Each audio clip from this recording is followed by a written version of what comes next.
গাইবান্ধা জেলা শহরে ইসলামী আন্দোলন বাংলাদেশের বিক্ষোভ মিছিল অনুষ্ঠিত হয়েছে।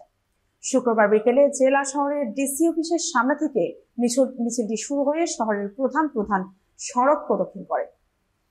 পরে ডিবি রোডে একটি সংক্ষিপ্ত সমাবেশ অনুষ্ঠিত হয়। গাইবান্ধা প্রতিনিধি জাহিদুল ইসলাম জানান, সমাবেশে বক্তব্য রাখেন ইসলামী আন্দোলন বাংলাদেশ গাইবান্ধা জেলা শাখার সভাপতি প্রভাষক মাওলানা মোহাম্মদ আব্দুল মাজেদ, সাধারণ সম্পাদক মুফতি আল আমিন বিন হুসাইন এবং সহ প্রচার সম্পাদক মুফতি ইউসুফ তাওহিদি।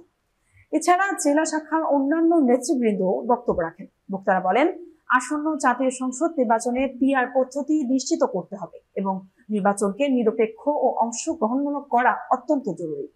এছাড়া তারা গণহত্যার বিচার এবং দেশবিরোধী শক্তি ও ভারতের দাবিদারদের বিরুদ্ধে বিশেষ ট্রাইব্যুনালের মাধ্যমে ন্যায় বিচার কার্যকর করার দাবি জানান।